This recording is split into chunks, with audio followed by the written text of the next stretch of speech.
Today, we're going to talk about something absolutely mind-bending, the idea that we can actually rewrite the very code of life itself. We're going to explore this massive shift in thinking, away from fighting disease as an enemy and towards debugging it like it's faulty software.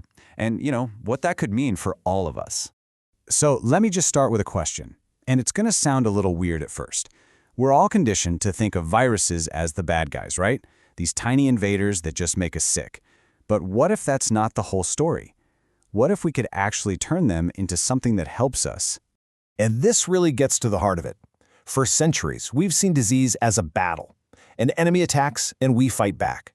But there's a whole new way of looking at this now, seeing disease not as an invader, but as a system failure, a bug in our biological code. And the beautiful thing about a bug? You don't have to fight it forever. You can actually fix it. Okay, so how in the world do you go about fixing a bug inside our own bodies?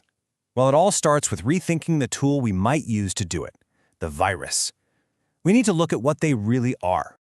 A virus, when you boil it down, is basically nature's perfect little delivery drone.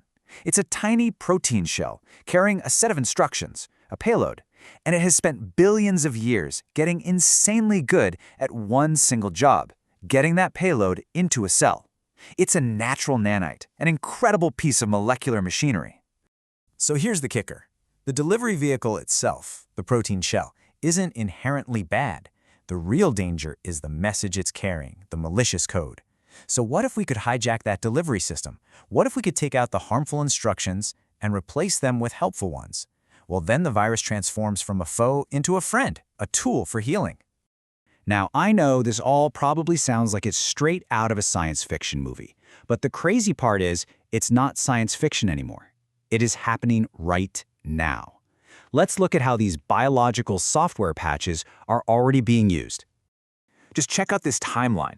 The speed is unbelievable. In 2017, the FDA approved a therapy that uses an engineered virus to deliver a correct gene and actually restore people's vision. Then, in 2023, a CRISPR therapy called Casgevy got approved that effectively cures sickle cell disease. And just look at what's coming. Trials are showing a one-time shot can slash bad cholesterol by more than half. And the effectiveness is just staggering. Take that sickle cell cure, Casgevy. In the clinical trial, 29 out of 31 patients were completely freed from the horrible, agonizing pain crises that had completely dominated their lives. I mean, think about that. A single treatment, and their lives are fundamentally changed. And this right here is the whole paradigm shift in a nutshell. These aren't just treatments that you take over and over to manage symptoms. They are one-time corrections. They are quite literally debugging the faulty line of code that causes the disease. You fix the source code, and the body takes care of the rest. So, if we can debug our biological software, it leads to a pretty obvious next question, doesn't it? Can we start writing new features? Can we move beyond just fixing mistakes and get into the world of actual upgrades? Well, it turns out that nature has already written this incredible library of amazing features. You've got salamanders that can regrow entire limbs, tiny little tardigrades that can survive the radiation and vacuum of outer space, owls with basically built-in night vision goggles. Every single one of these incredible abilities is just a program written in DNA. And here is the really clever part. We don't have to just take a salamander gene and crudely stick it into a human. That's not the idea. Using synthetic biology, we can study that gene, understand its function, the logic of how it works, and then write a brand new, human-compatible piece of code from scratch that does the same job. We're not transplanting the code, we're translating the concept. Okay, so what would a system like this actually look like in practice? It sounds incredibly complex, for sure, but the whole process can be broken down into a surprisingly logical blueprint. It's like a 5-layer platform. First, you have the library, where you catalog all these useful genetic tricks from nature. Then delivery. You engineer your viral nanite to take the new code to the exact right cells. Then you have the editor, tools like CRISPR, to actually write the code. And this is crucial. You need control, safety switches, like an on-off button. And finally, you apply these upgrades gradually, step by step, so you can monitor everything. And that's the profound difference here. Natural evolution is a slow, blind, random walk that takes millions of years. This is intentional. It's like we've been stumbling through a forest blindfolded for all of human history, and now someone's just handed us a map and a compass. It's directed navigation.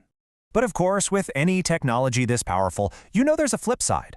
A technology that can rewrite life itself doesn't come without some enormous challenges and some really deep ethical questions we have to face.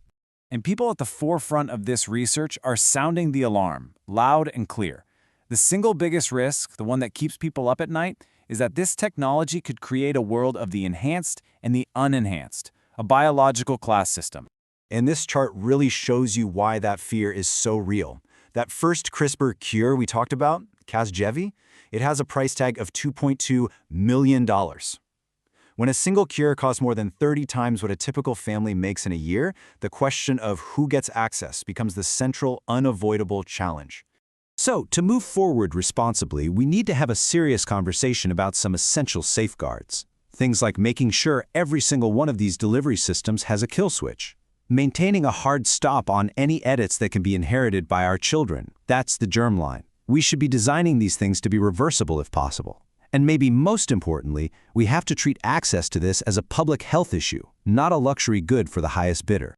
So where does all this leave us? I mean, what's the ultimate destination here? Where is this all heading? Ultimately, what this all points to is a profound conclusion. The human body stops being this fixed, unchangeable thing we are born into. It becomes a platform. Think about that. A programmable, updatable system that we can improve and secure over time. For the first time in the 4-billion-year history of life on this planet, one species is learning the language that it's written in. We are picking up the pen. So the final, most important question isn't if we can do this anymore. The real question, the one we all have to answer together, is what should we write?